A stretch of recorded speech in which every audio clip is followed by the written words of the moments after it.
What is going on, guys? Welcome to the Halloween edition of the Armchair Fantasy Show. Of course, this week's show is brought to you, as always, by BUSR Sportsbook. Bet on everything from horse racing to the 2020 election. Visit busr.com/going for two to sign up, get your welcome bonus, and bet on this weekend's games. We have an awesome slate to talk about, guys. So let's just get right into it. Let's stay tuned, and we'll get right to the show. Hold on one second.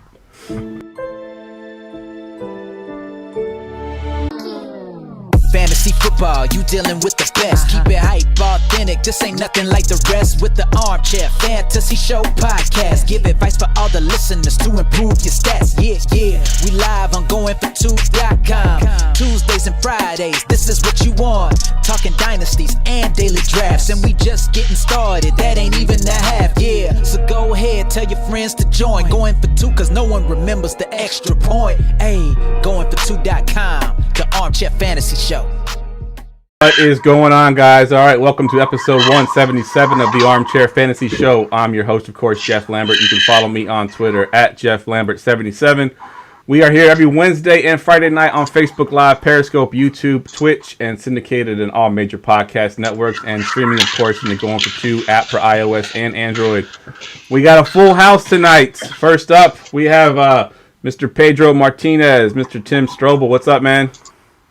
Man, I'm having a good night. Looking forward to breaking down this slate with everybody. Definitely. Also joining us tonight, he is ready to build some lineups. Gerson, what's up, man? Yes, sir. Mr. Can he build it? Yes, he can. Yes, I can. All right, good stuff. And also joining us, Gerson's twin brother. Literally, he is Jason tonight. What's up? What's up, guys? Jason the bobblehead is in town. What's up? All right, good stuff. I kind of butchered the intro a little bit because I couldn't find my button and I panicked for a second. I apologize. I heard Gerson laughing in the background because I totally butchered that. But we are here, we are live, and we are ready to talk some fantasy, some DFS tonight. Of course, y'all can tell who I am, Trevor Lawrence tonight. This wig is super annoying, so I don't know if I'll be wearing this all night or not, but it's a lot of fun to get this Halloween show set up every year. I always enjoy this. So real quick, guys, let's just jump right into the weekly rewind. The weekly rewind. Rewind.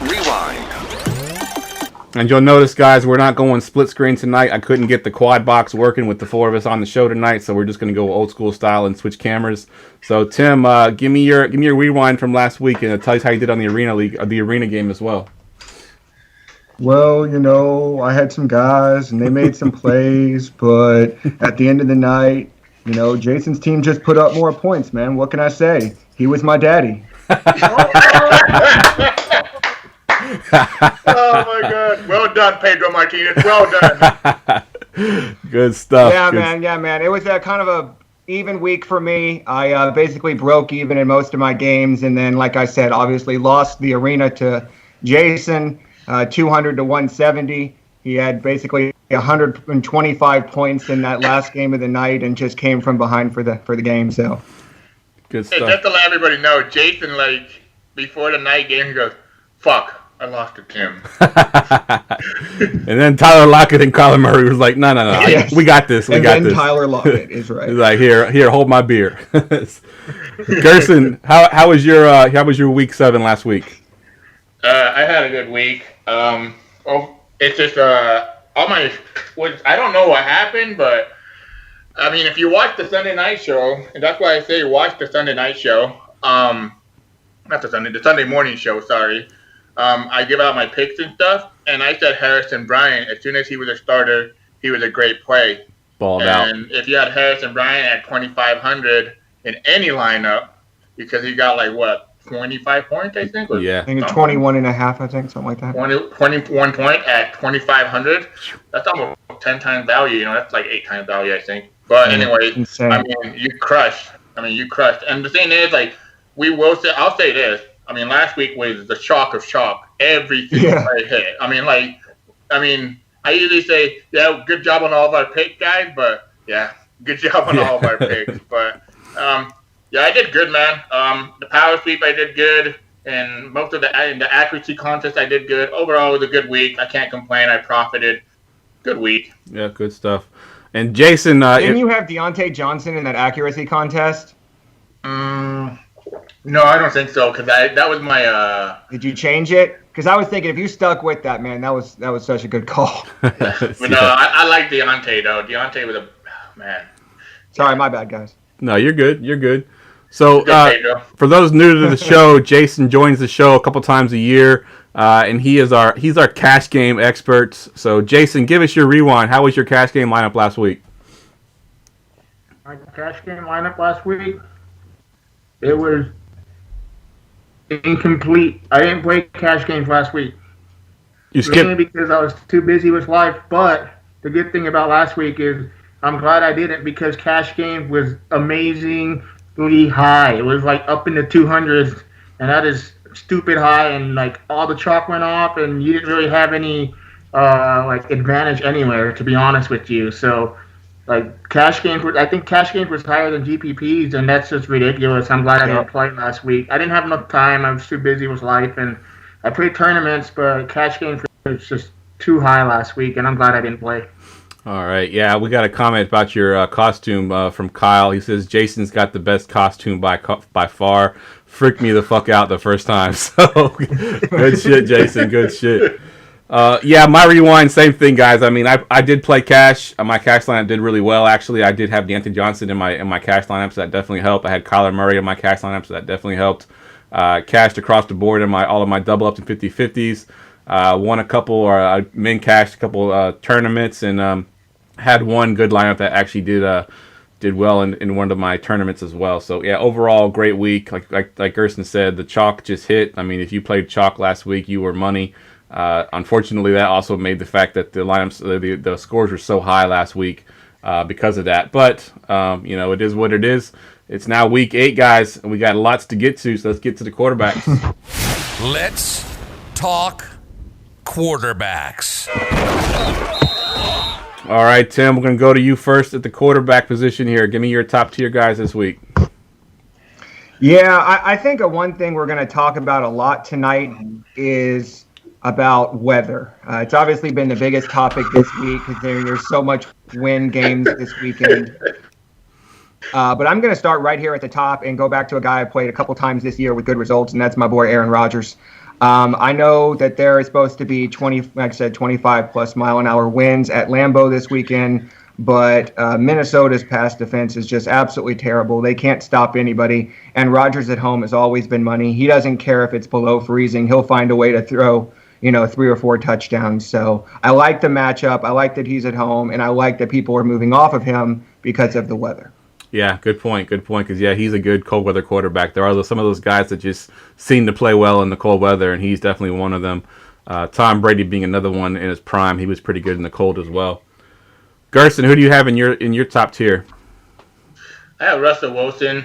I play this guy like almost every week, I swear, and he's been making me a lot of money. So I'm going to go right back to him. I know he's very pricey this week, but there's some good values out there that you can make it work with. And his stack is very expensive, but on the other side of the 49ers, it's actually pretty cheap. Of course, you're not going to pair him with Kittle because that'd be impossible.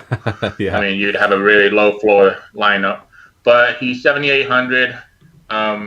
With Wilson, he has 315 yards per game, and he's first in passing touchdown per game. He's targeting his wide receiver position 61% of the time. I mean, obviously, when you have DK Metcalf and Tyler Lockett, they're your best weapons, and he basically loves them. We've seen it. There's no one else. I mean, Greg Olsen? But I'll pass. They're at home, favored by 3 points, 54.5 over under. Definitely love Wilson in this game. I know everybody's gonna say, but 49ers pass defense is pretty good. They are, but I'm not worried about that. I mean, I think Wilson will get it done.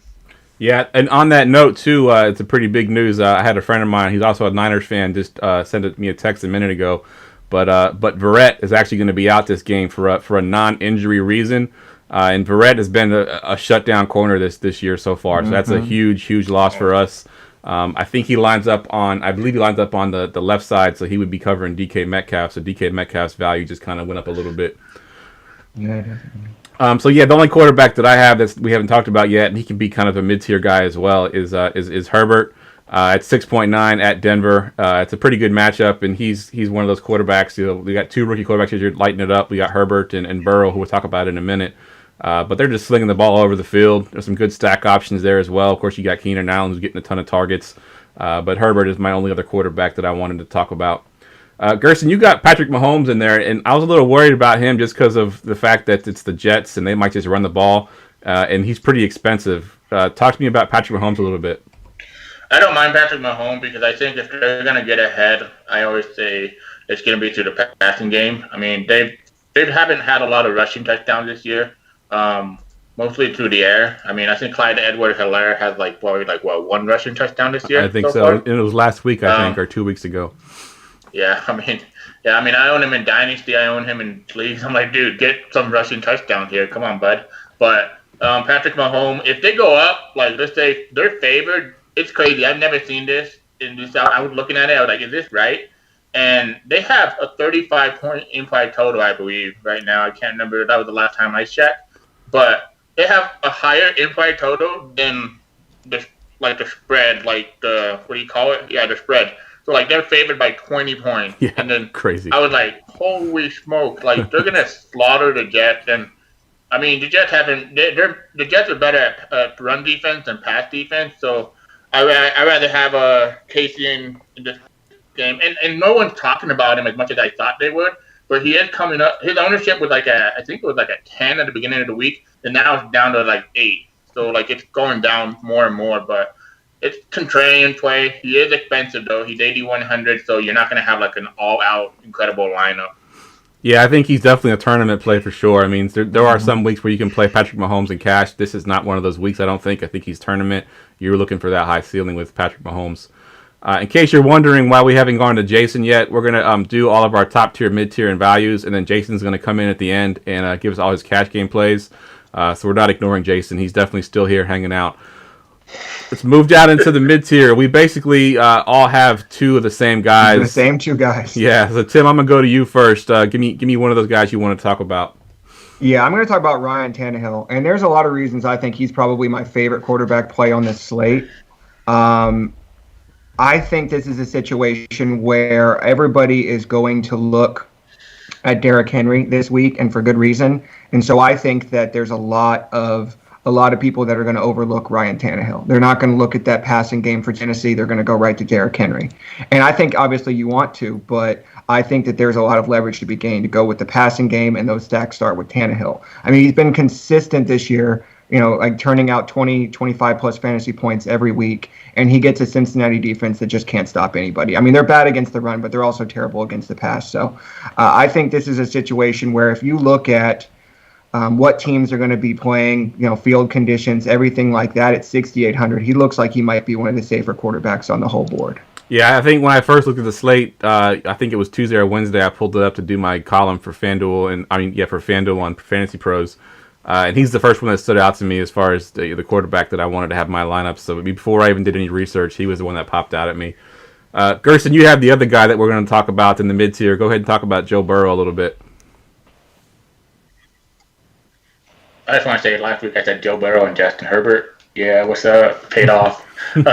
No, I love Joe Burrow. I mean, he did lose his left tackle, center, and right guard, I believe, or something like that. I can't remember who it was, but I'm not too worried. I mean, Burrow can scramble a little bit, so he can ignore that much pressure. But what I like about him the most is right now the Titans defense has allowed the fifth most fantasy points per game to opposing quarterback over the last 4 weeks, ranking 19th overall in DVOA against the pass and 24th against the DVP. And I love his stack. And last week I had a lot of exposure to the mid-tier wide receivers that he had.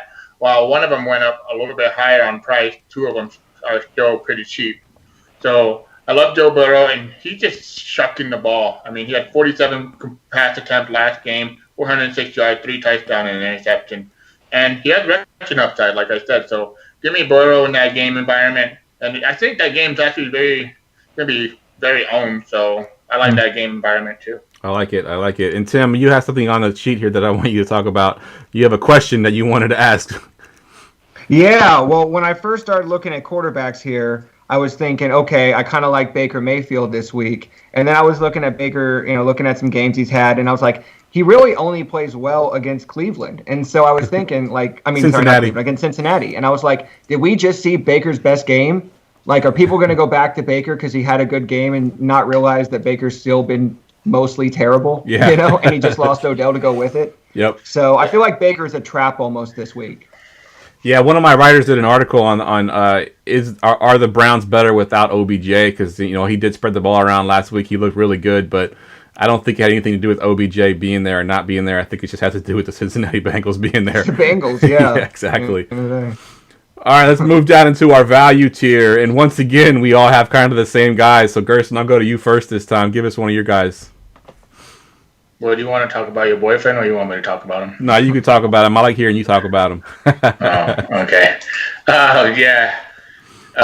Jimmy G, he's the guy I'm looking at. Under 10% owner. I mean, he's coming at 10% ownership. He's incredibly cheap. Perfect matchup. And it's just crazy. This is a stat I found on Twitter. Most passing yard allowed through 6 games of all time. The Seattle Seahawks this year. 2,212 yards. That's insane. That's some pretty shitty defense. So give me Jimmy G. He's cheap. Damn, I can't believe I'm actually going to play him too. But Jimmy G, and his stack is really cheap. He has an implied total of 25 points. So, yeah, there you go. I said it. I flirted with your boyfriend a little bit, Jeff. All right, Tim, you got the other guy you wanted to talk about in the value tier that we all have. Yeah, we're going to talk about Derek Carr, and I think that him or Jimmy G are really close this week, and I think a lot of people are going to have both of those guys, and for good reason. I mean, one's 5.4, and the other one's 5.5. I just like the game environment a little bit better for him, simply because I think that he's going to have to throw more so than the 49ers will. I feel like they always kind of put together a game plan to try and run the ball as much as possible and hide Jimmy G, where I think Carr is going to guarantee to throw it. Like, I feel like Jimmy G could throw it 20 times or 12 times and we just have no idea. You know what I mean? Exactly. And so he has to be super efficient for him to be able to really pay off. And as we saw last week with Burrow, like the standard 3-4 times value that we used to look for just doesn't get it done anymore. If your quarterback gets you sub 20 points, like you may not even hit cash game. So I think Carr probably has a higher ceiling, and that's why I'm more likely to go that way. I am, again, a little bit looking into the weather in that game, but I think that one of my biggest things, we're going to talk about this later, Gerson's boy, is that I think there's a huge mismatch in this game that's going to greatly benefit the passing game. So I think that's going to obviously benefit Derek Carr. Yeah, I was going to ask you about that because I'm reading the weather right now, and it's sustained winds up to 30 miles an hour, gusts up to 45 miles an hour. It's going to be windy as hell out there. But Derek Carr, I think, is a dink and dunk quarterback. He's not airing the ball out too much anyway, so I think he can hit Waller, hit Jacobs on those little short underneath routes, and I think he's pretty safe. So I agree. I think Derek Carr is definitely a value as well. All right, and once again, y'all took all of my values, so I don't have anything to value to talk about. But now we can finally get to Jason. Jason, give us some of your cash game plays at quarterback this week. Just like Halloween, I'm coming in for the kill right now. So I'm going to give you guys my cash game plays. You guys kind of touched up on both of them. I like Joe Burrow. Joe Burrow's he's coming around as a rookie. 5 of his last 6 games, he's gone over 300 yards. That's a 300-yard floor right there. On top of that, he rushes for, on average, about 34 yards. That's a good 3 points right there. So you have a pretty solid floor to start off with him. On top of that, the Bengals and the Titans, they both rank in the top 10 of plays per game. So one of them, I think, let's see here. I got it right here. Total. What? You're laughing at my mask? Leave me alone. Don't judge me. Well, the one average is about 79 plays per game, and the other one is about 70 plays per game. This is going to be a fast-paced game, so we're going to have a good game here, and they're going to pass the ball. I don't care how Burrow gets me those points, but I know he's going to get me them through the air and on the ground. And that's what I look for in a cash game quarterback. Yeah. The other quarterback I like is Ryan Tannehill. He's a really good quarterback at 6,200. It's pretty much similar to what I just said about Burrow. The pace of the game, he just throws. And on top of that, well, I don't know if you guys have been watching, but the Bengals don't have a defense. Yeah. And if we want to if you really want to be cheap and you want to save, you can go down to Derek Carr. I'll just pretty much the same things you guys said about Derek Carr. I like him, but like Tim was saying, right now in cash games, 20 is old now. 20 points is old. There's no longer what you want to get out of your quarterback. You're looking for 25 to 30 points for your quarterback. And if you don't get that, you're not gonna you're gonna crash, but you're also kind of like I don't know what's the word I'm looking for here. You're not gonna be comfortable. You're gonna be sweating it out for sure. Sweating. So yeah, that's pretty much it. That's what I like at quarterback. So that's pretty much it, dude. All right, yeah, you're gonna be sweating like Jason is in that mask probably, like I was 2 weeks ago when I had to get Myles Gaskins to get me into the cash. All right, guys, let's move. Save that thought. Let's move into the tight ends. Did somebody say tight ends? I feel like this slate is very chalky because once again we have basically the same players in our elite level. Tim, I'll go to you first on this one. Who is your elite level tight end? Well, I only have one guy, and I don't know that I want to take it, but both of y'all's boys, man. But it's George Kittle, man. He's just on a different level right now, and it's a situation where, as I mentioned earlier, if Jimmy G is going to have to pass, I think that he's going to hit a lot to Kittle.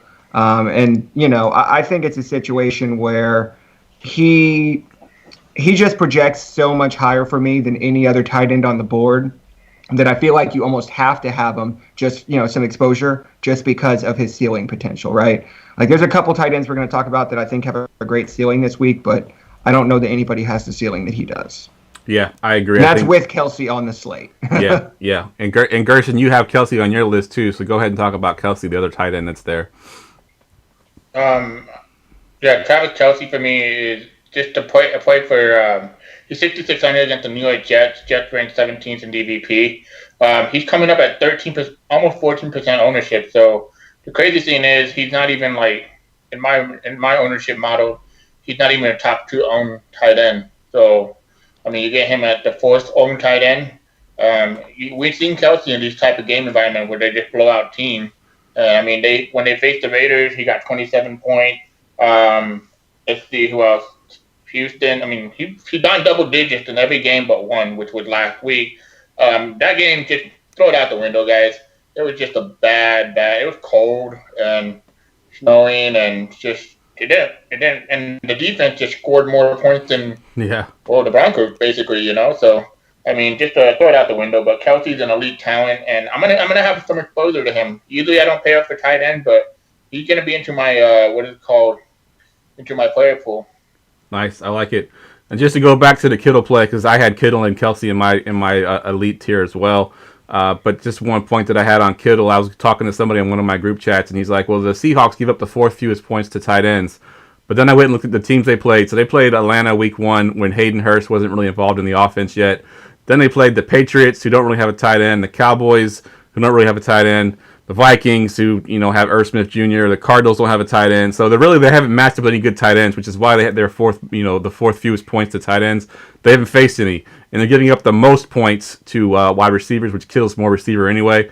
So I do think that that matchup is going to be pretty juicy for me. Is Jamal Adams out? He is. Last I heard, he was still out of practice. He hadn't practiced yet, so I think he's going to be out this week. If he's out, he's gonna kill him. He's gonna crush it. Yep. The only other guy I had in there, in Gerson, I don't know if you got your sound effect queued up there, but I do like Waller this week against Cleveland. We know Cleveland's bad against tight ends. I mean, they're bad against a lot of people, but they are bad against tight ends. He's 5.6. Derek Carr with that win, he's gonna be checking it down to underneath. So Darren Waller, Jacobs will get some targets as well. So yeah, I think Waller at 5.6 is a good play as well. That Waller work? Did it work? Nope, I didn't hear it. It didn't come through. Nope. But yeah, that's all good. I think somebody on Facebook said that they're gonna play Waller just because his neighbor was blasting the song earlier today, so he's kind of assigned to play him. So got to. All right, let's move down into the mid tier. And Tim, I'll go to you first. Who you got in your mid tier? Yeah, you talked about Waller, who's probably my favorite tight end play on the slate. But I would say after him, it's Jonnu Smith. This is a guy who's coming off a couple of bad weeks, but gets one of the best tight end matchups you can ask for, and that's against Cincinnati. They just, I think a lot of people are going to overlook this because, like I said, he's come off a couple bad weeks. But they're, 26th, like fifth worst, right? Seventh worst against tight ends. They give up so many points. Even bad tight ends, tear this team apart. So with Jonnu's athletic ability and everything, I think that he could pay off this salary at 4,100 on volume alone. And I think he's got a really good shot at a touchdown. Cincinnati, I think, has given up the most tight end touchdowns in the league thus far. So, it just seems like such an easy play for me at 4,100. Because he's kind of right there in the zone where you're looking to pay for a tight end on most slates. All right, good stuff. Yep. And Gerson, I just realized that you had Darren Waller as your mid tier, and you had him highlighted. So I apologize for stealing your thunder there. But you have another guy in your mid tier that you want to talk about. Oh, you're good, man. No, Johnny Smith is the guy I like. I had Jimmy Graham, but with all these options that are shocked, like Waller, Johnny Smith, George Kittle, Travis Kelce, and what's his name? I just said those four guys, right? Jimmy Graham facing New Orleans. They're ranked 30th in DBP versus tight end. We've seen this guy. He's had double-digit points, and he's getting targeted. And I always look for target. And in the red zone, we've seen him line up in the red zone as a wide receiver. I think he can be a low-owned play. I mean, he's coming in at 2%. 3%. And in a great matchup against New Orleans. So, I mean, obviously that win's going to be a factor again, So, if tight ends are probably the most safest cross route players that you can throw the ball to, because they're going to be only running across the 5 to 10 yard line. Yep. Or, I don't know. I'm not a tight end. I'm just a construction worker, guys. But no, Jimmy Graham, I think at 4,600 could be low owned and very contrarian. But that's a GPP play. Don't play him in cash game. Yeah, I think the only other guy that I had on my list at 4.2, I mentioned Herbert as my quarterback. I like Hunter Henry as my tight end as well. I mean, look at some of his targets. 7 last week, 8 the week before. He had a 4 mixed in there against Tampa, but then 7, 8, 8. So he's been pretty much crushing it in targets. He hasn't gotten a ton of touchdowns yet, but I do think that could change this week. Like I said, good matchup with the Denver Broncos. So at 4.2, again, a contrarian play will be lower owned, I believe. He's probably more of a tournament play, but I do like him as a stack with Herbert. Anybody else you want to mention before we move into the value tier, guys? All right, let's move into the value tier. Tim, who do you got in your values? So one guy I know they want to talk about. Actually, talk about Harrison Bryant first, and then I'll talk about my guy. All right. Gerson, go ahead and talk about Harrison Bryant. Who do you want to talk about Harrison Bryant? I wish everybody could tune in on Sunday morning because that's where I give out my magic point. No, I'm just kidding. That's just where, we got all the latest news. That's where I can give you, these are the plays. That's it, let's finalize this. I mean, last week, we didn't get the Jamal Williams news. I mean, we got it. We knew he was sketchy, he's probably going to start. We didn't get the Giovanni Bernard. And did we get Gio? We did get Gio, right? Yeah, we got Gio. It was the Aaron Jones news, I think. And that broke. I mean, just tune in Sunday morning. But Harrison Bryant, I mean, this guy's an athletic tight end. I think he's better than Njoku. And there's a reason why Njoku didn't even look that damn happy when he caught a touchdown because he wasn't getting as many. I don't know who got more snaps, but Harrison Bryant looked like he was out there blocking, catching the ball. He had 5 targets, 4 receptions, and 2 touchdowns. And I mean, I swear, he's just more talented than Njoku. I like him. I seen him, and when I was it was him. What's his name? Adam Troutman and Cole Kmet. Those were the only 3 tight ends that I thought would get in this draft class. But and Hunter, I mean, he's 3,200. Cheap. So cheap Super against cheap. the Las Vegas Raiders. Yep, super So super cheap. All right, Tim. Go back to you now.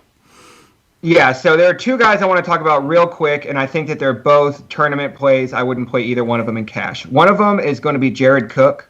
We kind of passed over him real quick when we were doing the midterms. Mid tier. But one of the reasons I like him is Chicago kind of funnels targets to tight ends a little bit, and I think that we've seen Drew Brees, especially when he's limited on targets or target options. he kind of just looks for Jared Cook, especially when he gets down toward the red zone. Yep. And so I think it's a situation where the matchup matches, kind of goes with their personnel, where I think they're going to scheme the ball to Jared Cook a little bit. So I think that's an interesting GPP play at 4,400. And then the other one for $1,000 cheaper for 3,400 is going to be Drew Sample. This one almost hurts me to say, but Tennessee has just been so bad against tight ends that they just the same thing I was talking about.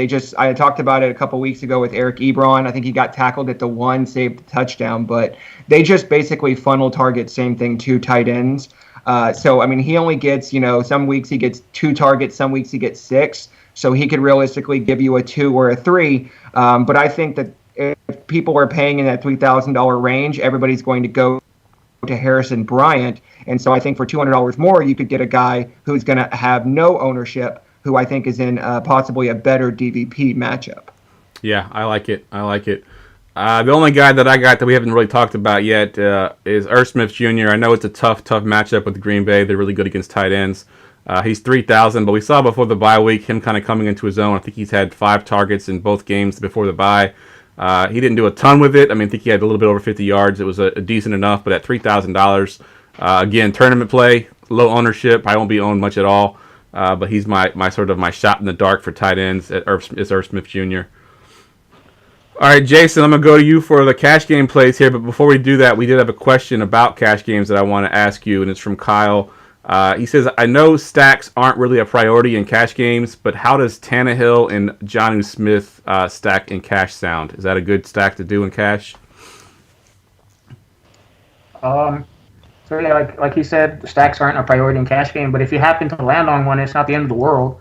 I mean, there's a reason why these players are some of the best plays on the slate, right? So I'm not. I mean, what he when we talk about stacks, we're talking about correlations, right?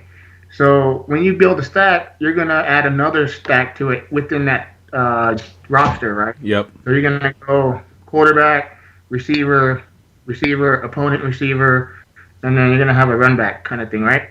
So in cash games, if you just have quarterback and tight end, it's not a big deal. Because it's the concentrated offense, right? That offense, right? It goes. The ball goes to A.J. Brown, Jonnu Smith. That's it. Yeah. That's where it basically goes.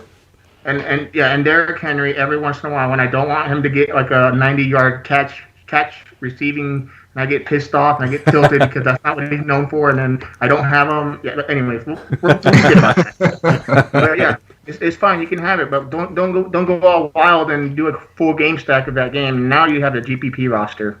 So yeah. All right. So who are your cash game tight ends? Yeah, my cash game tight ends. You can play Travis Kelce, guys, if you want, but I don't know if you've noticed and you've seen the pattern lately. Tight ends don't matter. And some of that has to do with the flow of the slate, right? Like Travis Kelce and George Kittle, we haven't had them on the slate a lot lately. But you can pay up for Travis Kelce, but just know you're giving up a lot of salary that you could put somewhere else at running back, which is a better floor play. And you want to use it there. So, yeah. But like Tim was saying, Jonnu Smith, I love Jonnu Smith this week. People are going to be shy because they'll look at it, they'll do the game log watching, and they'll be like, oh, man, he hasn't been playing well. Well, one game he was coming back from an injury, and the other game he was playing the Pittsburgh Steelers, who allowed the second least amount of points to a tight end. The Pittsburgh Steelers, I don't know if you watched, but they have a damn good defense. Yep. So this week, though, they're playing Cincinnati. Like Tim said, they're the worst team against tight ends, and they've allowed. That was the Drew Sample stat, right? You said they've allowed the most touchdowns. Is that what you said? That was a different one, yeah. Yeah, and so I do like Jonnu Smith at 4.1. It's the perfect balance. And then for value, if you really want to go down, you can go back down to Harrison Bryant. I believe with OBJ being completely out of the game and everything, they're going to have to adjust. And also that's the win game, like Gerson was saying, and they're going to go short. They're not going to go deep. It's really hard to go deep with 25 miles per hour wind. You can't do it. And this mask is killing me. I'm going to take it off because I can't breathe. But yeah, no. All those are great plays. Those should be your cash game plays. So hey, what's up? That's who you should play, guys. Thank you. All right, I like it. And then just to go back so just to clarify that stat real quick before we move on, Atlanta has given up the most to tight ends, but they're not on the slate, so Cincinnati has given up the most touchdowns to tight end of any team that's on the slate. Gotcha. And just to circle back to Kyle's question about stacks and cash games, I think we say you don't have to stack in cash, but we're not saying avoid stacks in cash. If you happen to land on it, if that's the best play, just play it. There's a couple weeks ago I tried to avoid a stack. I had Tannehill, I had Derrick Henry, and I had Jonnu Smith, and I took them out, and then I wish I had left them in because they all went off. So definitely don't have to avoid stacks in cash. Just don't try to force it. On tight end in cash game, I usually don't pay up, and it's been very, very good for me. A lot of people pay up for like Kittle and Kelsey, and next thing you know, they got Kelsey that gets you only 3 points. Yep. You pay $7,000. Yep. Use that money to pay up elsewhere. Your running back, wide receiver, your quarterback. All right, good stuff. And with the special Halloween show, we are going to go commercial free because we are running a little bit long. So we're going to skip the commercial and just go right into our running backs. It's time for running backs. Running backs. All right, Gerson, I'm going to go to you first on the running backs. You got a couple guys listed in your top tier. I believe one of them is still questionable. I think he was ruled in, and then he was ruled questionable shortly after that, Mr. Dalvin Cook. But then you got two other guys, too, that you want to talk about. Oh, Dalvin playing. Is he playing? I heard he was playing, and then they came back out and said he's still questionable. No, he's playing. They said that. I got it on Sleeper. I swear they said that he's playing. Okay. But I have Derek. Well, who do you want to talk about? Derek Henry or Dalvin? Go ahead, do Derek Henry. Derek Henry, he leads the league in opportunities per game. Gets to face the Bengals defense, ranked 26th in defensive DVOA and 21st versus the run DVOA. Tight ends are 5-1. And mostly because of what Derek Henry can do. They're favored by 4.5, which means a rushing game script should be in favor for him. So I'm going to play Derek Henry. He is expensive on FanDuel, though. Hell of expensive, $9,500. But on DraftKings, I think he's what? 8,000, I think. 8,000. So he's around Kamara's price. Yeah. I think this is a Derrick Henry game. I'm telling you guys. We saw it. Oh man, it just makes me nervous saying that sometimes though. But I love Derrick Henry in this spot, so I'm gonna have a lot of exposure to him. Yeah, I think if Derrick Henry had 30 carries in week 1, he could probably have 30 carries in this game as well. I think so. Derrick Henry is definitely a definite play for me. Tim, who do you got in your top tier? Yeah, I got to agree with Derrick Henry. I just feel like he's the play that's going to burn you if you don't play him. I feel like when you look at Derrick Henry in certain matchups, you're like, he could score 40 in that matchup. I better have him. So that's really it. We talked about, Alvin Kamara, I think, is the other pivot off of him. I love the Dalvin Cook call. I actually think that Minnesota is, he got a full participation in practice today. I think Minnesota could seriously run 40 times in this game. And he could get, 20-plus carries in his first game back. The only thing I would say is even before he was, Madison was mixing in. So don't be surprised if he gets vultured or something like that. Yeah. Because I think that's what their game plan for this game is. He's going to be trying to take it out of Cousins' hands, run it 40 times, and, go from there. But I really like Alvin Kamara this week. I think anytime Michael Thomas is out, they just concentrate the targets and the touches so much to him. And in this spot against Chicago, I think, like I said, it's rare to get him leverage. But I think so many people are going to be concentrating on paying for Derrick Henry this week that you might be able to get Alvin Kamara much lower ownership than you would on a normal week. So anytime I can get leverage with Kamara, I'm all in. Yeah, I agree with that 100%. Not only is Mike Thomas out, but I think Sanders is out again. And then that guy that no one knew last week that caught all the passes that, they thought it was going to be Traquan Smith. Callaway. He Callaway. was my sit call, and he got ruled out. Yeah, he got ruled out too. Man. So, they're running out of options there. So it's going to be the Kamara and Cook show most likely. All right, the only other guy I had, and it's actually a mid-tier guy that y'all have on your list, so we'll go ahead and skip that guy until we get to the mid-tier. Let's go ahead and move down into the mid-tier, Gerson, and talk about one of your guys. For mid-tier, I have Kareem. Are you going to talk about him? No, go ahead. That's the one I left for you because you had him highlighted. Okay. It's Kareem Hunt. In 3 games without Nick Chubb, Hunt has seen 22 opportunities, and 2 of them, and one of them was against the Steelers, though, so that was a tough matchup. But this is a great matchup. This is probably the best matchup you can get.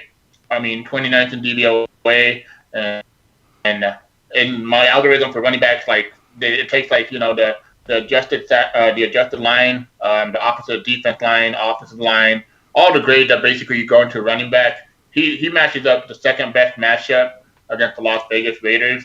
He is 6,900, but his ownership is ridiculous right now. It's 36%. Wow, that's incredible. He's underpriced. Like in Yeah. my opinion, he's just flat underpriced. Somebody in the chat earlier said that based on metrics, he was like 1,700 underpriced. Yeah. I think he's at least 1,000. Yep. Like I think you should have to be making a decision between him and Henry and Kamara, not saving $1,300. Yeah, yeah. I love Hunt. My worry in this game is that with Baker, can he move the ball efficient enough in a windy game environment like this? I hope so, but we saw last week. I mean, Baker didn't get hot until he went 0 for 5 through an interception. Yep. But I mean, I love Hunt, but it's just 36%. In GPPs, if I want to get leverage off that play, maybe play someone else maybe on the other side, like Josh Jacobs, then maybe go to him. But I love Hunt. I think he's a good play. He's gonna be highly owned. Put him in your roster. He's definitely a lock and catch game, in my opinion. Yeah, agreed. And speaking of Jacobs, you got Jacobs in your mid tier, Tim. Go ahead and talk about Jacobs a little bit. Yeah, I mean, Gerson hit a lot of the reasons for it. I mean, Derek Carr on the road, right, in the rain, in the wind. Not sorry, in the wind. This is a situation where they probably are game planning to run Josh Jacobs, 25 plus times. And Cleveland is obviously terrible against the pass, but they're also 19th DVOA, I think, against the run. So it's not like they have some great run defense that's going to shut him down. He still projects as one of my better values on the week. And as Gerson just mentioned, Hunt is going to be so insanely owned. I don't think most people are going to stack both running backs in this game. So I think you can get significant leverage, especially if you run Jacobs by himself and do, say, a Cleveland stack and run it back with Jacobs, because I think everybody's going to go the other way. Yeah. So I like him on his own. I like him in stacks, and I think he's going to be under-owned. So, yeah, I agree with Josh Jacobs. I like it.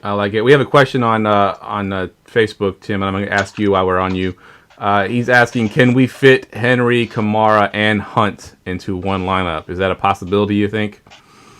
I have seen some people do it. I just think that the lineups that do are very low floor. I think you basically have to punt all 3 wide receivers, or at least 2 of the 3, and then punt tight end and defense.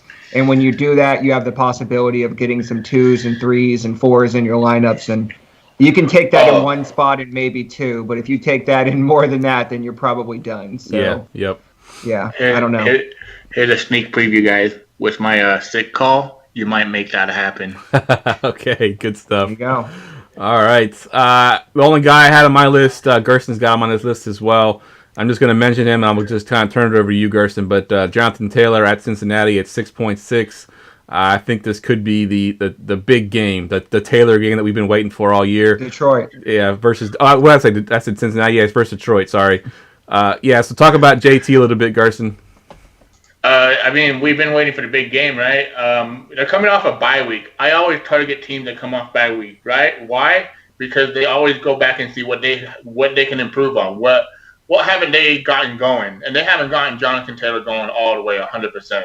I mean, when Marlon Mack went out, I can't tell you how Twitter and all the fantasy expert and everybody's like, oh, Jonathan Taylor is definitely a top 5 running back, including me. I said that too, But it's looking like he's more a top 15 running back right now, not even maybe a top 20, But I think this is the game. He's going to break out in. I mean, I expect this game to be one of the better games to target as a low-owned GPP game, because it's a dome game, and everybody's going to be worried about all those win games. I want Jonathan Taylor. I mean, Lions ranked 23rd in DVOA, 27th in DVP, and he has a great matchup. He's coming in at 11% ownership. So let's say Taylor gets you 2 touchdowns and 80 yards. He'll be getting you, 21 points, something like that? I can't do math right now.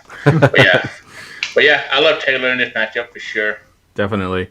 All right, so we got a ton of value guys that we got to get to at the running back position here, and hopefully we can get to all of them. And Kim, I'll go to you first. There's one guy on your list there I think that we all are going to pretty much have in our lineups. He's pretty underpriced. Myles Gaskins, talk about him a little bit. Well, before we move on, I don't want to skip over Gio and Jamal because obviously they were the story of last week. You pretty much ran them in cash. I think both guys are also in play again this week, but obviously both of their prices have come up significantly. Aaron Jones and Joe Mixon out again. I think if I had to pick one, I'd probably go back to Jamal, even though he's a couple $100 more, just because I think that Green Bay is going to run the ball, be able to get up and then run the ball. Whereas I'm really worried about Cincinnati, some game script situations for Cincinnati. So, last week, you kind of jammed them into a bunch of your lineups. I don't think you can do that, but I do think you can run them as one-offs. So, moving down to Gaskin, I think this game could be a sneaky win for the Dolphins. We're going to talk about that when we get down to defenses. But I think the situation sets up with the Rams coming, west to east for a morning game against the Dolphins. And the Dolphins' defense has been surprisingly good. And one stat that I read is they're actually the best team in the league on third down. So we know that a lot of that Rams offense is based on momentum, getting up, calling a quick play, get it to the next play, and moving down the line. And I think that if they can get this team off on third down, they're going to be focusing on trying to run the ball because the strength of the Rams defense is their pass rush and their passing game, right? So I think Myles Gaskin, and probably the biggest thing, even more than the game script, is just that he's so underpriced, right? At 5,200, he's like the 20th priced running back on the board. And, I mean, he's depending on where you look, top 12 projection. So I think that he's probably at least $800 to $1,000 probably underpriced from where he should be. And I think that the game environment kind of sets up to where he could smash value more than just hit value. Yeah, so on my way home from work today, I was listening to a podcast, and Al Smith actually just mentioned that I think he's actually the 25th priced running back. And then since there's 11 games on the slate, that's 22 teams. So he's actually priced at the 25th. So there's 24 running backs ahead of him. And so two of those guys aren't even starters. He's way, way, way underpriced, and he needs to be in a lot of your cash lineups. Gerson, who do you got in your value tier? Definitely Myles Gaskin. He's my number one value on the slate, actually, for running back. Excuse me. I'm going to die on Halloween. Well, we mentioned both of them. Just Jamal Williams. I mean, I'm going to have a lot of Jamal Williams. I mean, 6,100, but in the matchup versus the Minnesota Vikings, ranked 20th against DVOA. I mean, Aaron Jones had a pretty big game versus them, didn't he? If I remember correct. Could be wrong though. Yeah, I think it was week 1, wasn't it? He crushed it. It was week 1, yeah. Oh no, that was well. He had 66 yards and a touchdown, but I mean, I think in this game environment, it's going to be really cold, windy. What do you call it? I don't think I don't want to say the passing game is not going to be efficient because it's Aaron Rodgers versus the Vikings, but I think the running game is going to be more important. And I don't know is I can't say his name, the left tackle back. Yeah, I believe he's playing. I'll double check real quick though.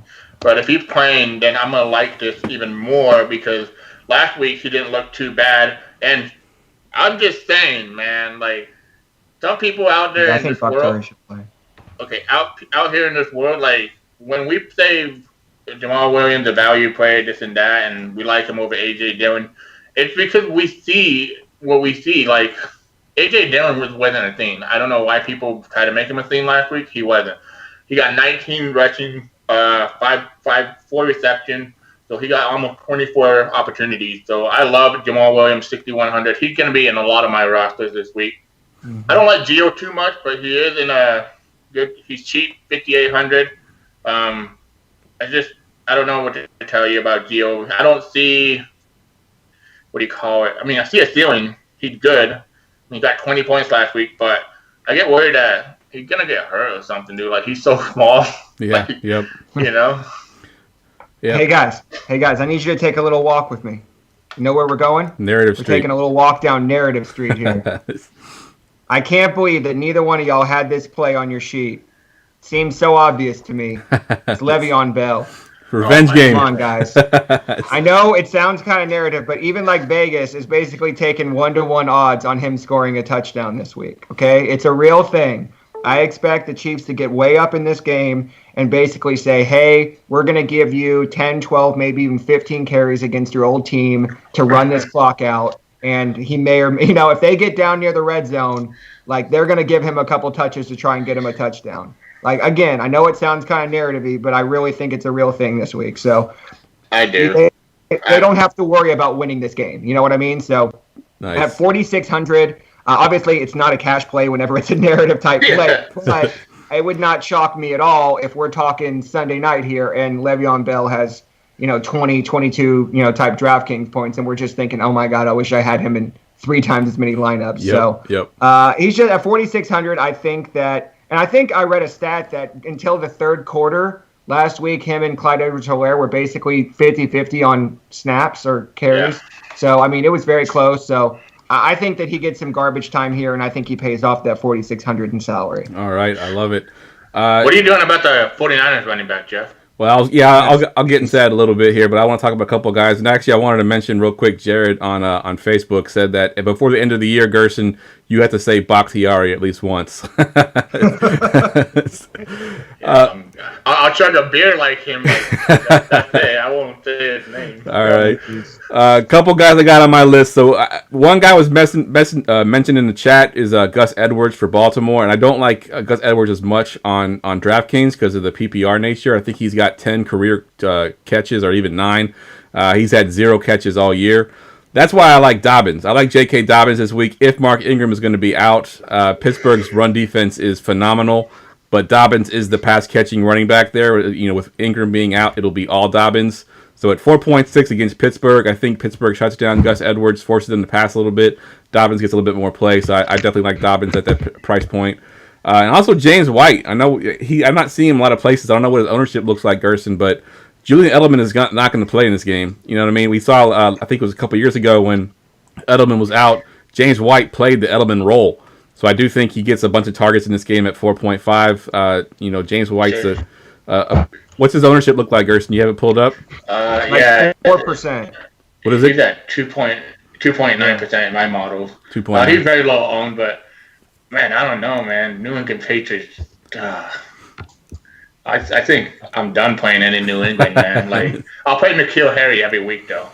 Yeah. Just roll your eyes at that one. I'm done with N'Keal Harry. That's why I'm moving on to James White. You really tried on that one, Jeff. You really tried. And then one more play that I have, and this is also kind of related to injury news, is DJ Dallas at 4K. It's a very tough matchup, but if he is the only last man standing, if Chris Carson is out, if Kyler Hyde is out, if Travis Homer is out, and he's really the only guy left standing at 4K, you definitely can't go wrong with him either. And can I add something on that? Go ahead. On Dallas, you guys have to realize that we're on COVID-19, so these teams can't be going out and signing players because they have to pass the COVID-19 test 5 times before they even sign with the team, like officially, like play practice and play. I think it's actually playing the game. Mm-hmm. They have to pass 5 tests. So unless there's no way they're going to pass 5 tests within the next 48 hours. So if DJ Dallas is the only guy back there, and then they pull up a guy from the practice squad, and they don't, then I don't remember the last time that someone came up from a practice squad and got a shit ton of reps. So, yeah. I love the DJ Dallas call. He's 4,000. He's a free square. He's not a free square because he's a running back for Miami, right? If I'm correct.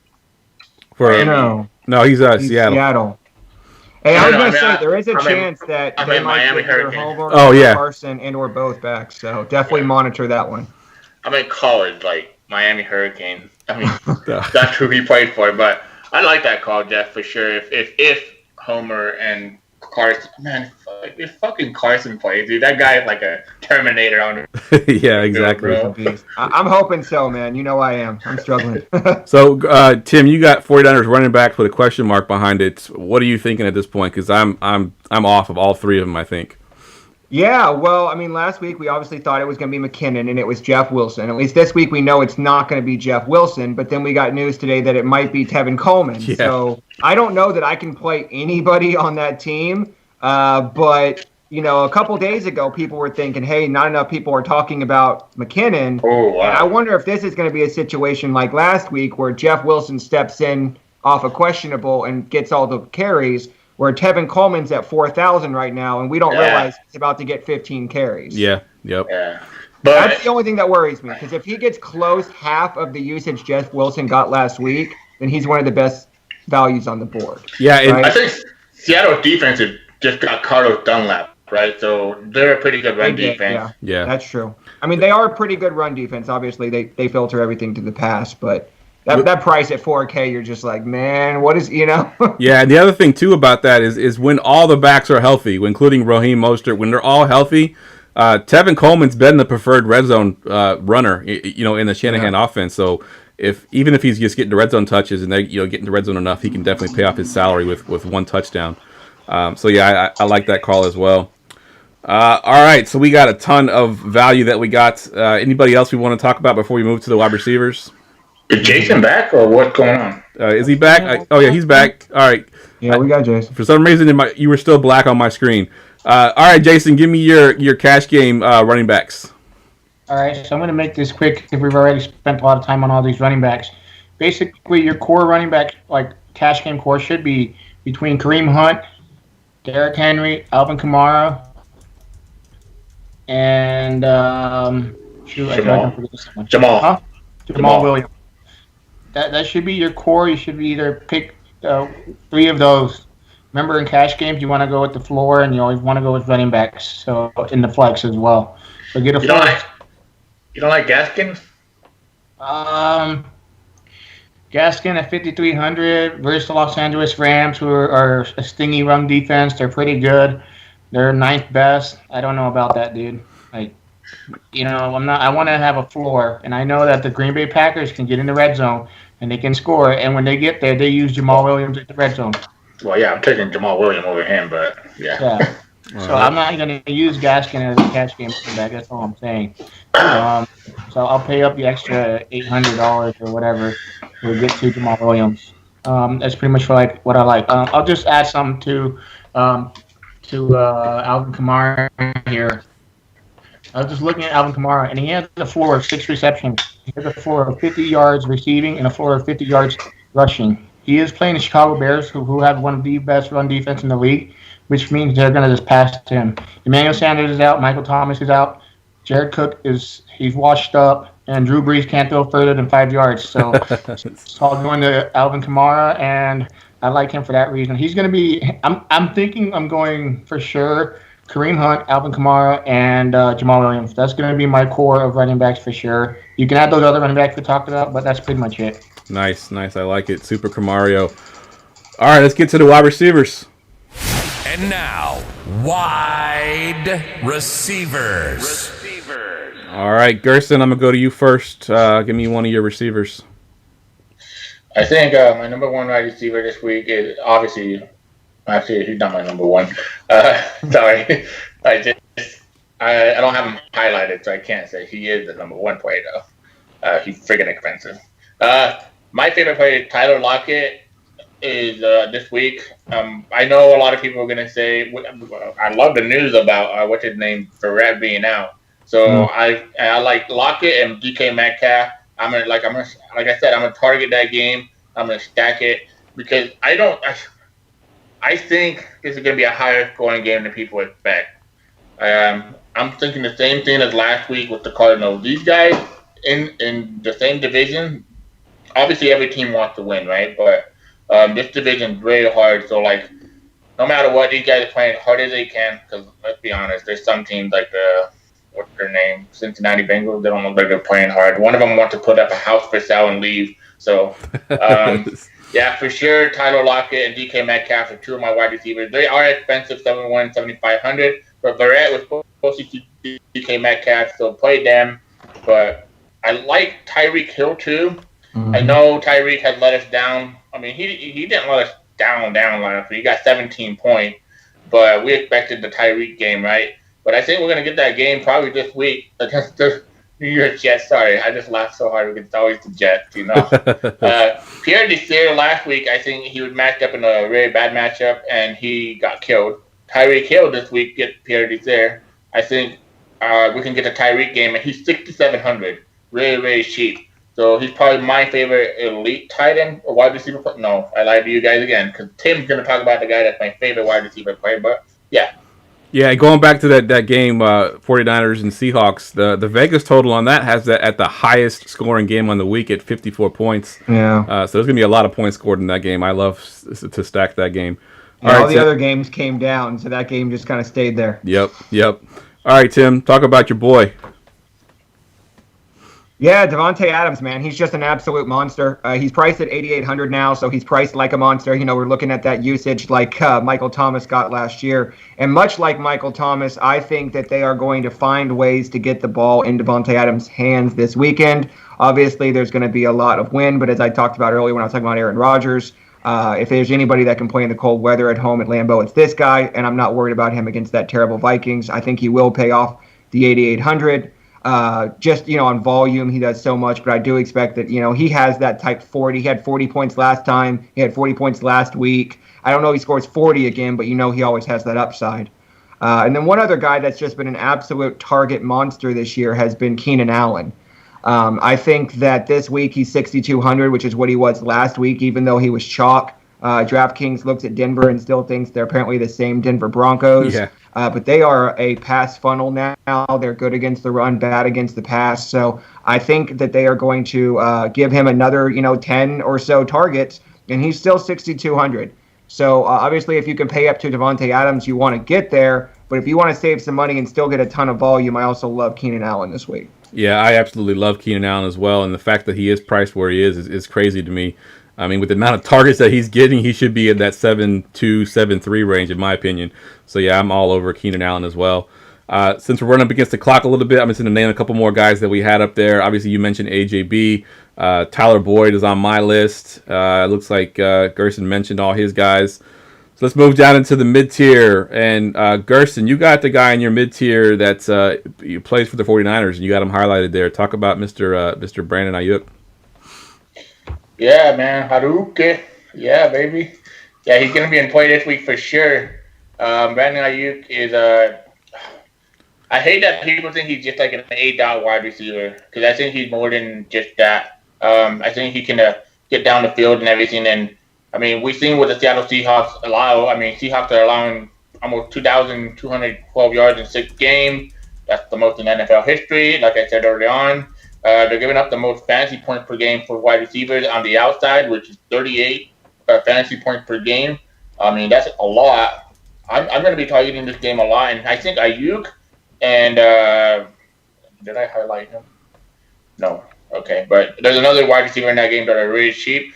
I was surprised when I saw the ownership on him because I expected like 20-25% ownership. But what blew my mind about this Ayuk play is that Seattle has played in just 6 games, but have allowed 10 wide receivers to hit 20-plus fantasy points per game for them, and 7 to hit 27.5 plus DraftKings fantasy points. So great matchup, really cheap, and that's the way you're going to really afford some of these other guys this week, like Kamara and all these other top plays. Agreed. Tim, you got a big play receiver on your list there, Mr. Hollywood. I do, yeah. I like Marquise Brown against the Steelers this week. He's somebody that we've seen pop up in terms of target share, in terms of air yards. He just hasn't necessarily put together that big week. And one of the best ways to attack Steelers so far this year has been with the wide receiver, especially the big play wide receiver. So I think that everything just kind of comes together. At 6,100, I don't think anybody's really going to be looking at him this week.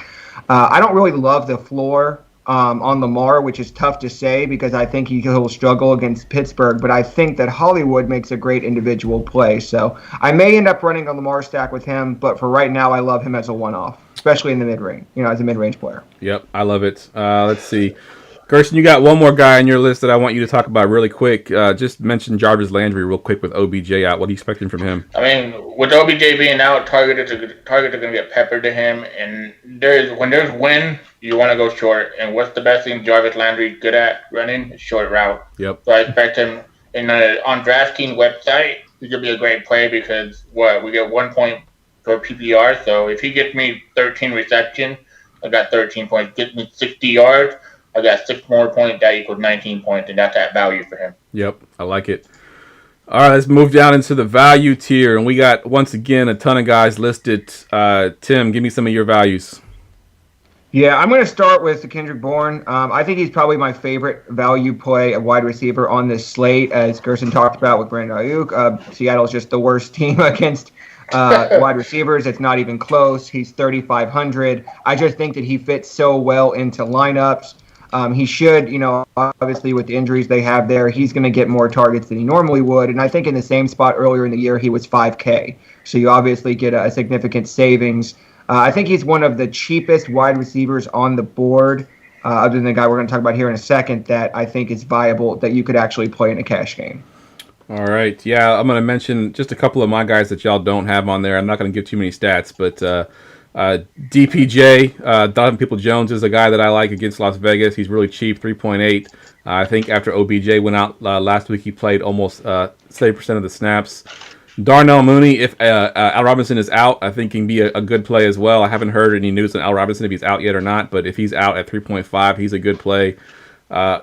Gerson hates the Patriots, but Myers for the Patriots, I think he feels that. If you were going to say N'Keal Harry, I'm going to walk away, dude. No, he's out. He's out. He's not even playing. Him and Edelman are both out. So Myers is basically last man standing in that receiving core. Bird's going to see Trey White, so Jacoby Myers, good luck. Yeah, Jacoby Myers 3.5. And then he's doubtful, by the way. A-Rob is doubtful. He's doubtful. Okay, so yeah, Mooney's definitely a good play then.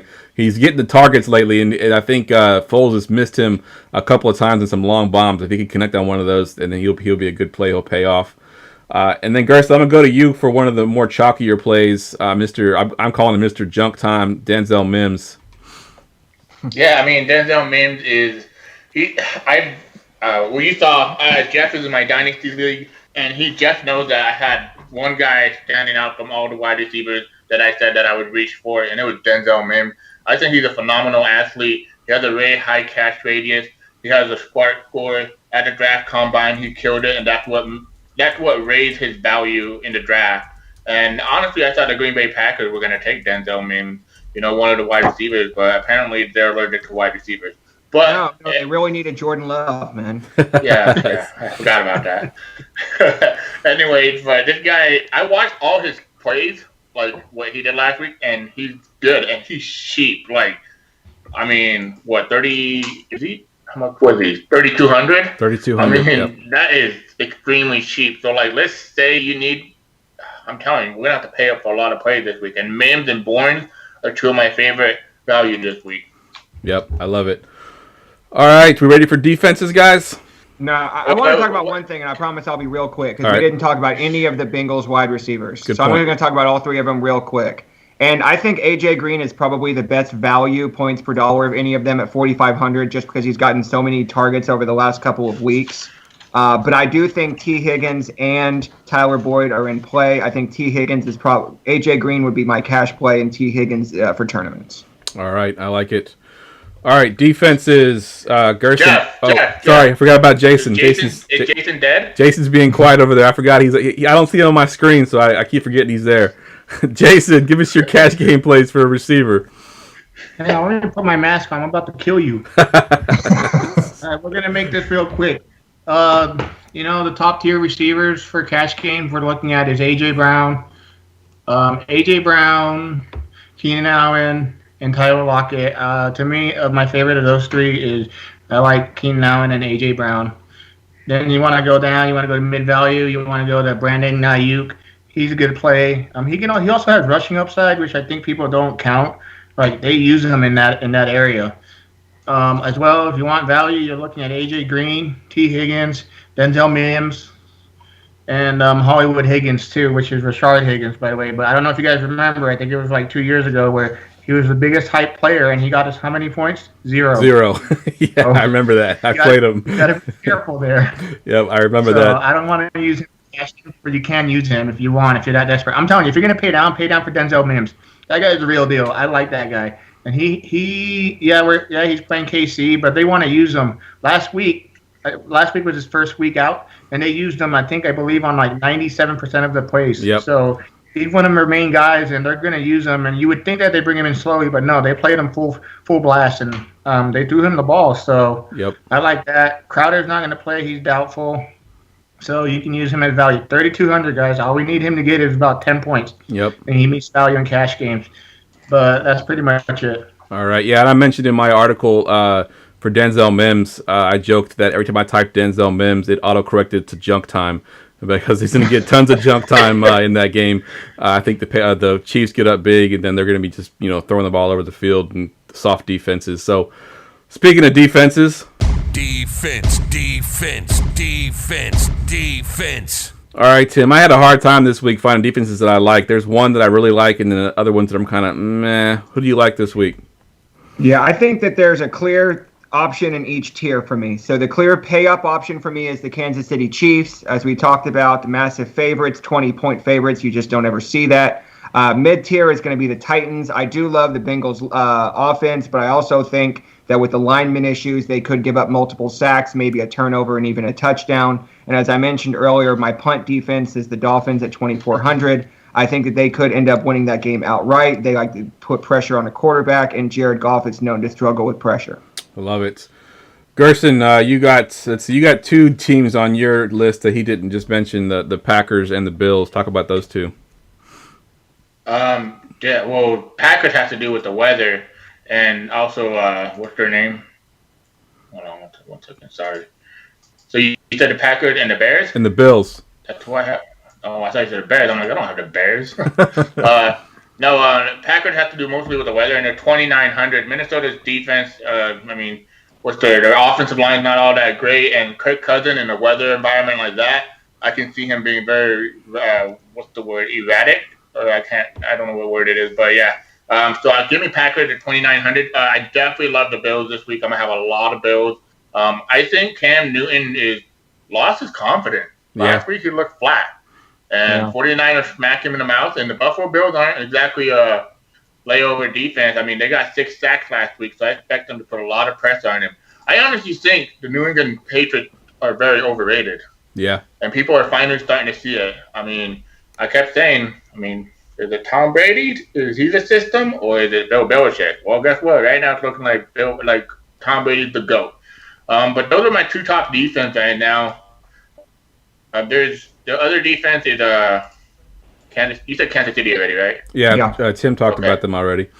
Yeah, that's a great defense. I have Kansas City and the Dolphins as my pay up, pay down defense. I think the Dolphins, they haven't been a bad fancy defense. If you look at them, I think they've scored over 12 points at least 3 times. I think they scored 15 last week against the Jets. Yeah. So they're definitely a good defense against LA. And road Goff hasn't shown his head quite yet, but we know Jared Goff on the road sometimes is very bad. So going to Miami could be a tough matchup for him. I love that call. Jason, who do you got for your cash defense? Or are you just playing whoever you can fit in? Yeah, that's pretty much what I do every week. I mean, I think last week, not last week, 2 weeks ago, I played the Jets defense. Oh, actually, no, yeah, it was last week. The roster I played against Tim, that was considered like a cash game roster to me, and I played the Jets defense. That's all I care about. Washington football team. You played the Washington football team, not the Jets. Yeah, that was the Washington football team was the chalk defense last week. No, I played him. He's talking about in the arena. Oh, in the arena. Okay, I got you. I played the Jets defense. I know who I played, guys. Calm down. I got you, Jason. Don't worry. Oh, okay. Hey, say it again, Tim. Say the word. You're my daddy. That was perfect.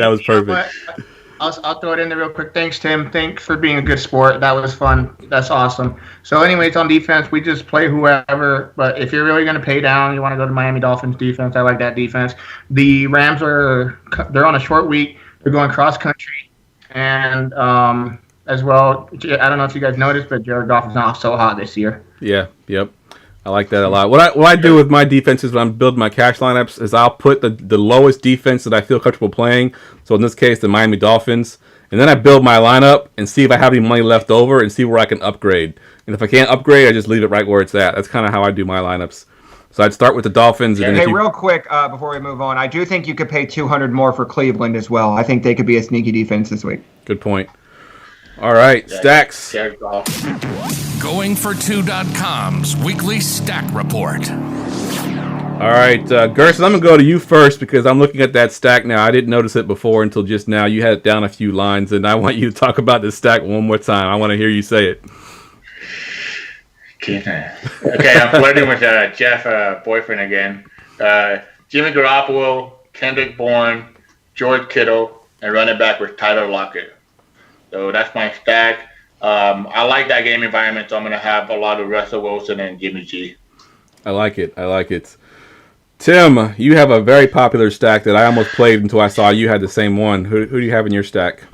I do, yeah. I love the idea of the Titans passing offense this week. I talked about it from the top of the show. So I'm going to go with Tannehill, Brown, and Jonnu. That's going to be a little chalky.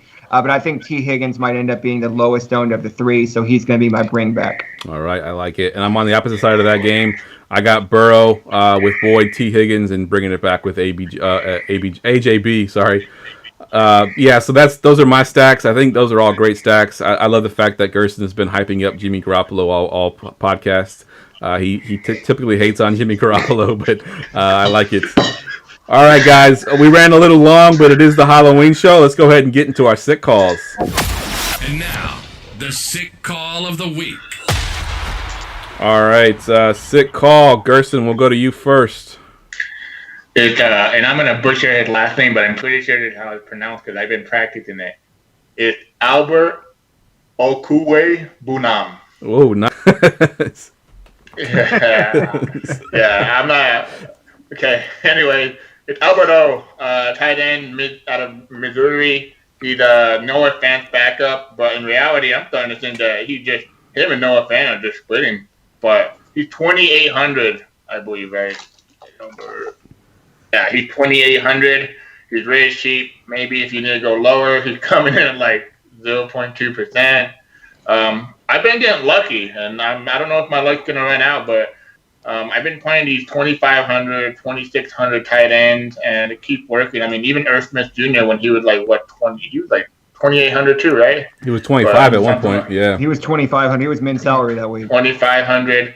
So, I mean, I think Alberto in this game gets the Chargers. The Chargers are a little bit, their defense is not all that great, and they're going to be a little bit more higher pace.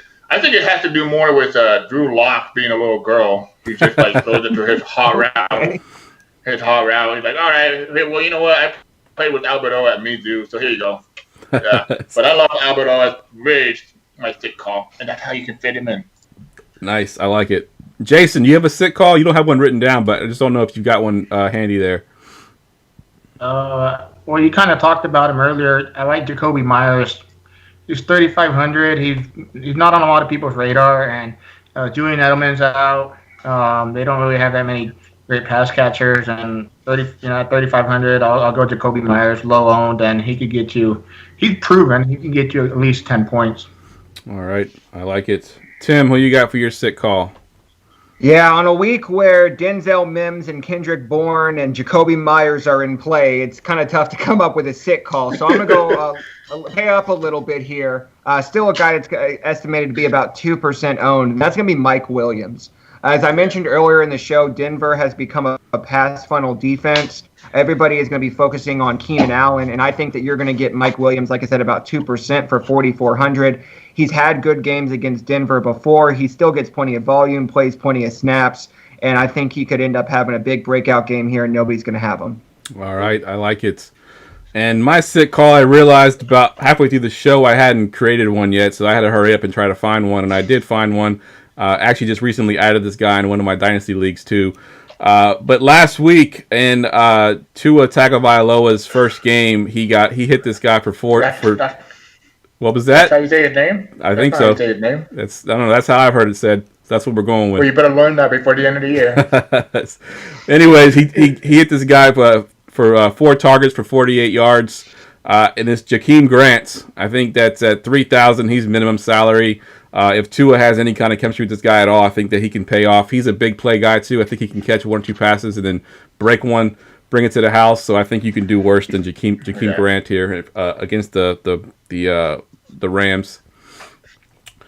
All right, guys, that wraps up the podcast for this week. As I said, we went a little bit long this week. But that's all right because it's the Halloween show and we can do that. Let's go around the room real quick and give us your Twitter handle and where we can find you at, Gerson. The Fantasy G Pod. You can find me on Sunday stream. Sunday morning, guys. Show up and I'll give you all my best plays, including the one that can get you 25 points or 2,500 or 21 points. But anyways, we're glad it's Jared and Hamid. Man, I'm butchering everybody's name yeah, today. yeah, you are. Yeah. Somehow you Yeah, got Albert O's name pretty close, but you're butchering everybody else's name. Hey, that's how you say it. I know. watched the YouTube video. That's how he says it. I know. That's what I'm saying. You got that one right. That's the hardest one of all, and you got that one right. Sunday Is and it then Tunyon or Tunyon? Tunyon or Tunyon? Which one? Tunyon. Tunyon? Yeah, like Funyon. And then on Tuesday you can find me on the Waiver Wire Show. I've been having a lot of fun with that. It's been a lot of fun. But yeah, find me there and the DFS Roundtable. All right, good stuff. Jason's not on Twitter. He's just on Facebook. I bet. I have a Twitter, but I'll be honest, that's dusty, man. I don't even get on that. But you can find me at the DFS Roundtable. You can find me on the chat roll. I've been posting. I've been having a lot of fun with this, where I post what are the top stacks of the week, who people are gonna target. And lately this week we had over 30 votes and everything, and it's good. So go look at it, and you kind of get an idea who people are targeting. I like it, and I'm being corrected on Facebook. It's Tungo Vailoa.